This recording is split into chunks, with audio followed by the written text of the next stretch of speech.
je vais juste dire que je vais rappeler quelque chose que j'ai l'habitude de dire et d'autres le disaient. Dans cette affaire de crise malienne, de libération du Mali, de l'Afrique, du Burkina et de tout le reste, j'ai toujours dit qu'il y a la main de Dieu là-dedans. Oui.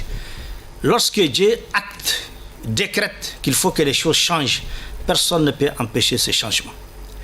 Et ce changement est une réponse à la souffrance des Africains. Personne ne peut nier que les Africains ont souffert pendant des décennies.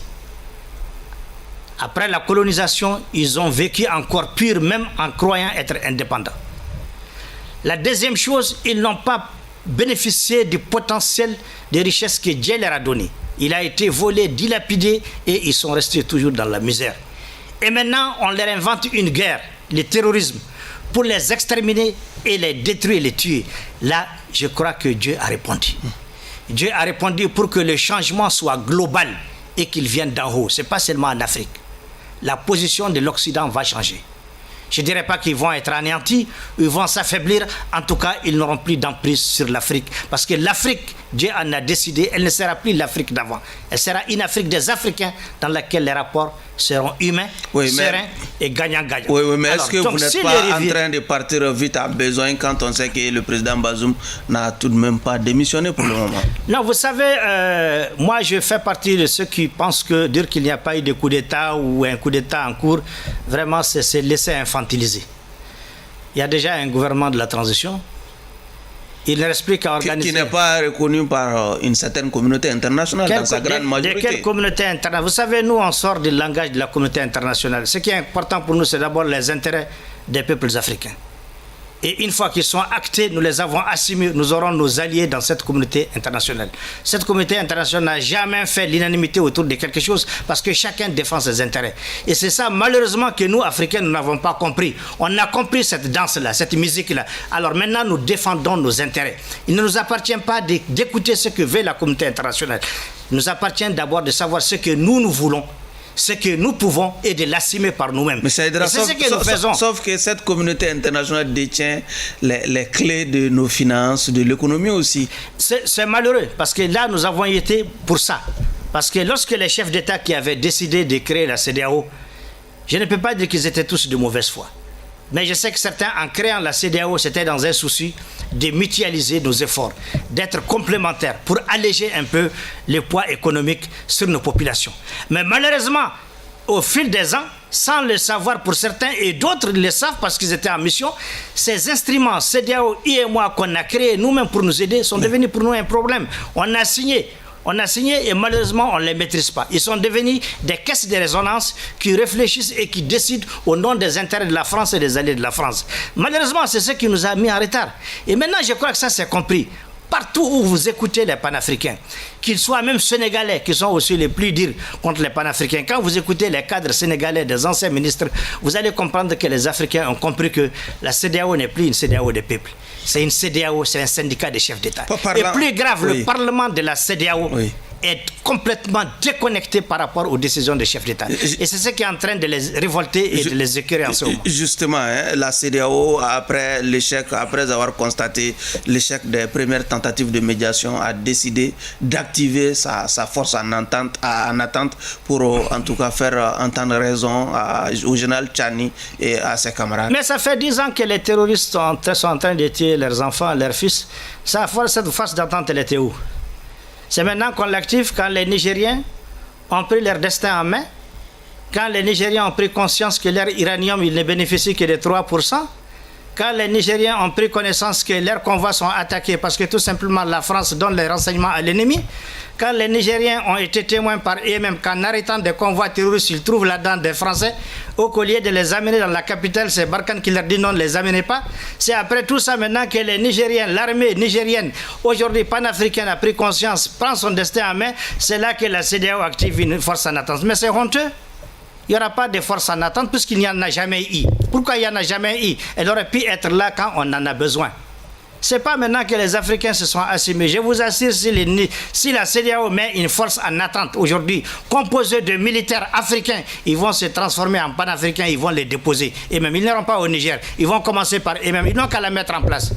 Ils vont déposer les autres présidents qui alimentent encore cette caisse de résonance. Ils vont les déposer et on va applaudir et les soutenir. Vous avez entendu certains discours déjà, celui de Patrick Talon, du président Ouattara et même de Macky Sall, qui sont déjà prêts à fournir en tout cas des contingents pour animer cette force en attente. Il faut demander leur parlement, qu'est-ce qu'ils en pensent.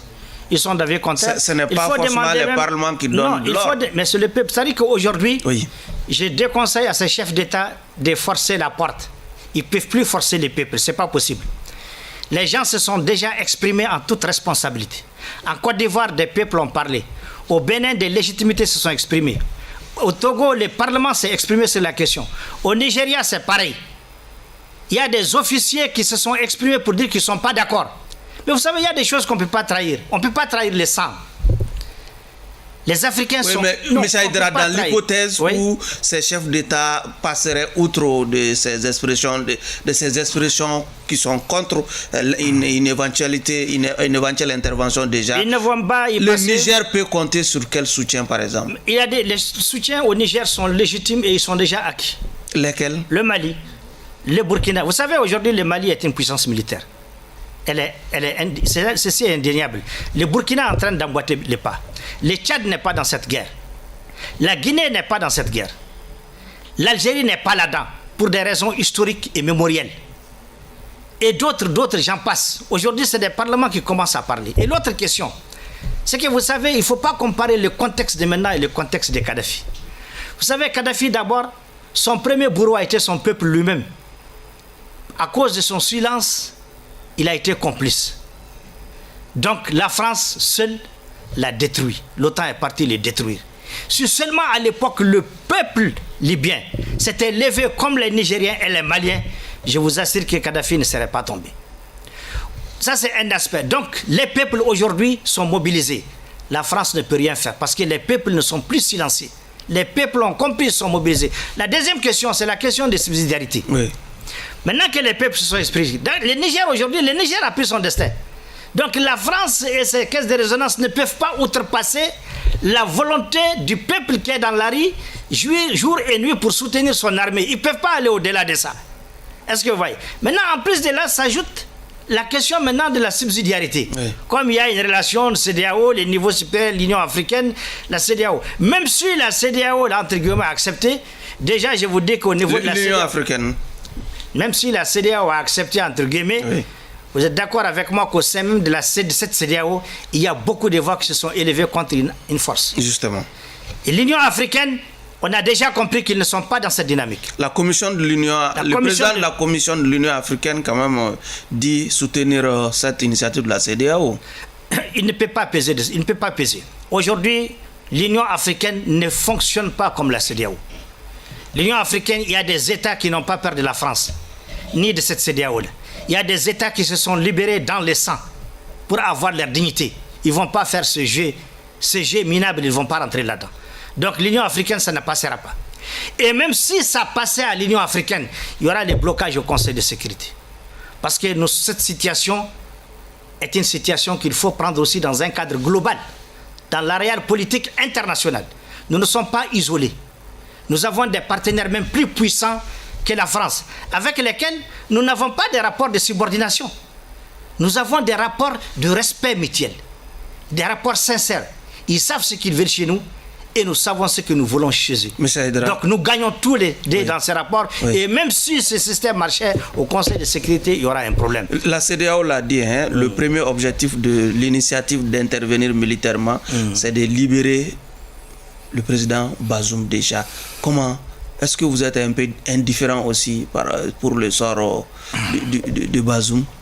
Vous savez, quand au nom de l'Alliance pour la refondation du Mali, nous avons fait notre appel à soutenir le peuple nigérien et le CNSP, nous avons dit très bien dans nos recommandations que nous leur demandons de protéger Bazoum, de sauver le Niger, de le mettre dans le giron des grandes nations, mais protéger Bazoum et sa famille. Pour des raisons. Premièrement, nous sommes un peu leurs aînés dans cette crise. Au Mali, personne n'a été humilié. Personne n'a été humilié. Jusqu'à ce que la mort naturelle a emporté ceux qui doivent mourir, les autres sont vivants encore. Sauf que certains ont démissionné à temps. J'en viens. Justement, c'est là, et ça, ce n'est ni la faute aux Nigériens, ni au CNSP, et ni même à la France, parce que la France défend ses intérêts. Quel est l'intérêt de Bazoum? Et j'espère qu'il va suivre ça. Vous savez, je remercie et j'ai pris Allah pour la mémoire de Ibeka pour une chose. Il paraît qu'il l'a dit. Allah, c'est Dieu qui sait. Il paraît que Ibeka a dit à ses fils, les 5 colonels, que pour que je reste au pouvoir, aucune goutte de sang ne doit être versée. Wallahi, s'il a dit ça là, que Dieu l'agrée dans son paradis. Ça, c'est la fibre patriotique. J'aurais aimé que Bazoum, s'il est vrai qu'il est nigérien, au lieu de laisser la France, les criminels, les mercenaires du monde, les prédateurs, s'acharner comme ça, là, au nom de sa petite personne, il aurait dû sortir grand pour faire le même discours que Ibeka, personne m'avait fait. Vous l'invitez à démissionner? Je l'invite à dire tout simplement, si c'est pour moi qu'on attaque le Niger, que personne n'attaque le Niger, je laisse le pouvoir. Parce que de toute façon, il l'a laissé déjà. Mais pourquoi vous n'appelez pas à sa libération, par exemple? La libération relève de notre domaine, ne nous appartient pas. En tout cas, ce qui est sûr, si le CNSP le libère aujourd'hui, ce ne serait pas moi qui dirais de le mettre en prison. Je ne le dirai jamais. On ne se mêle pas de ça. Ça, c'est vraiment trop interne. Il y a une question de ressources, il y a une question de déni, il peut y avoir une question de détournement. Ça, c'est les Nigériens et leur justice, je ne rentre pas dans ça. Vous dites on ne se mêle pas dedans. Pourtant, les autorités maliennes ont décidé, si jamais la CEDEAO intervenait, qu'elles vont aussi intervenir, mais cette fois-ci aux côtés du CNSP. L'agression du Niger nous concerne et nous affectera plus que la libération de Bazoum. Libérer Bazoum ne nous fera aucun effet. Mais agresser le Niger, c'est nous agresser.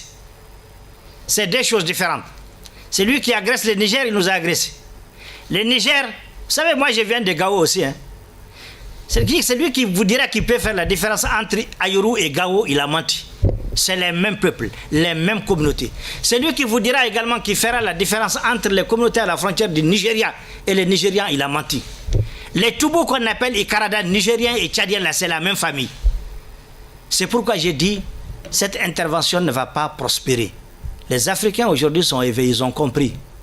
Ils ont compris. Et je crois que s'il y a une personne qui a intérêt à changer de fusil d'épaule, c'est la France elle-même. Sinon, elle va quitter la carte des grands. Hein. Et elle était grande parce que l'Afrique était avec elle. Elle était grande parce que l'Afrique l'a défendue et l'a soutenue dans les moments difficiles contre les nazis.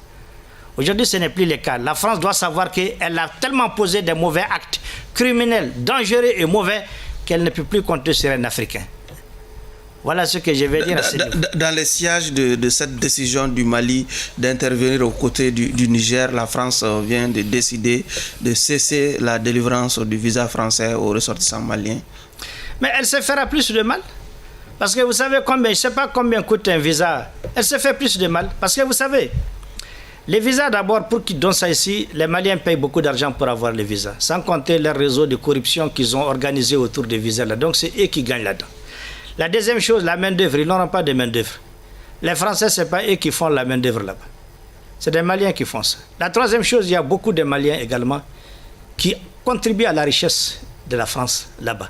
Donc ils font du tort à qui? C'est pourquoi je félicite notre gouvernement qui a agi toujours dans le cadre de la réciprocité pour refuser aussi les visas.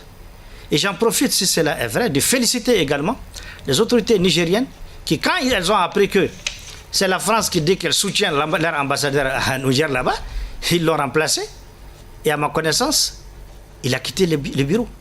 Et je crois qu'il n'a pas eu le soutien de la France qui a promis le soutien de le reconnaître. Vous savez, il y a des choses qui sont très, très ignobles, qui à la limite indécentes, vraiment dégoûtantes, quoi. De quel droit la France va dire qu'elle soutient un ambassadeur d'un État et le reconnaître? De quel droit? Est-ce qu'on n'a pas besoin de dire à Macron ou à ces Français de retourner à l'école des sciences politiques et de la diplomatie? Parce qu'en relation internationale, c'est trop bas. C'est trop bas. Il n'appartient pas à un État souverain de dire à l'ambassadeur d'un État souverain chez lui, tu as mon soutien, je te considère... Ça, c'est des démarches qui sont faites au préalable pour accepter quelqu'un. Aujourd'hui, elles sont retirées à la personne. Sauf qu'elle est quand même issue d'un gouvernement qui est aujourd'hui en difficulté, dont le départ n'est pas encore définitivement acté. Vous savez, le schéma, je reviens toujours, le schéma de la Libye ne peut pas prospérer ici. Le schéma de la Libye, vous avez un gouvernement avec deux têtes là, il y a un gouvernement qui est géré par la France, ça ne marchera pas ici. Et j'ai prié Dieu que les Libyens en prennent conscience. Le gouvernement Bazoum a participé au dernier sommet extraordinaire de la CEDEAO, par exemple. Est-ce que la France n'est pas en train de suivre un peu cette logique? Mais c'est dommage quand elle se comporte de cette façon, parce que c'est ridicule. C'est ridicule et c'est une humiliation pour la CEDEAO. C'est une humiliation pour la CEDEAO que d'accepter Hassoumi à un sommet au nom du Niger qu'il ne contrôle pas, qu'il ne maîtrise pas et qui est totalement entre les mains des Nigériens et leur armée. C'est ridicule. Vous savez, c'est la CEDEAO elle-même qui donne les éléments et les arguments de son autodestruction. Il faut que la CEDEAO se libère de Macron. Sinon, il y aura des coups d'État encore. Hein. Mais est-ce que vous n'êtes pas un peu dur dans votre analyse, par exemple, quant à la prise de position des États-Unis ou même de la France, par exemple? On a vu cette tribune publiée par Bazoum dans le Washington Post Time où il appelle pratiquement à l'aide de ces grandes puissances aussi. Mais c'est normal, c'est légitime s'il le fait, c'est normal. Mais ce n'est pas correct.